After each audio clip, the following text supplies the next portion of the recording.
Leur présence sur le marché des Rottes dimanche matin n'est pas passée inaperçue. 3 marionnettes à taille humaine ont déambulé entre les étals. Des personnages animés qui font sourire les passants, petits ou grands. Aucun mot n'est prononcé et pourtant la complicité est là, instantanément. Ces retraités en balade dans les rues de Vendôme, c'était l'un des temps forts programmés dans le cadre du week-end de la marionnette. Ça fait retomber en enfance. Je pensais à Pinocchio, les contes de notre jeunesse, et au final, ça les remet au goût du jour. Donc, moi, personnellement, j'étais conquis, et les enfants également. D'abord, la marionnette, à l'origine, c'est l'art de l'impertinence et de l'insolence. C'est les guignols de l'info, c'est tout ça. C'est fait pour ça, la marionnette. C'est pas que pour l'enfance, ça développe des tas d'imaginaire. Et puis aujourd'hui, la marionnette, on l'a numériquement, on l'a informatiquement, on l'a dans toutes les formes d'esthétique. C'est aussi un art plastique entier.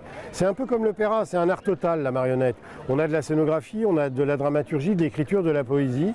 On a les arts plastiques, c'est la rencontre de tous ces arts. Un concentré de disciplines artistiques que l'on a pu également retrouver au sein de cette caravane.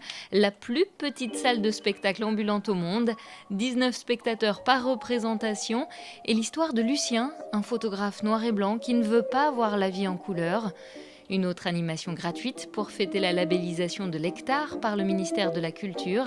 La structure de l'agglomération vendômoise devient ainsi l'un des 6 premiers centres nationaux de la marionnette. On rend pérenne des contributions et non plus seulement une subvention qui peut changer d'année en année. Alors ça méritait d'être célébré ce label parce que ça veut dire aussi qu'on garantit qu'on va offrir des spectacles, notamment sur la marionnette, à l'ensemble du territoire et bien au-delà. Qu'est-ce qu'il fait? Ne touche pas comme ça. Ça va pas la tête?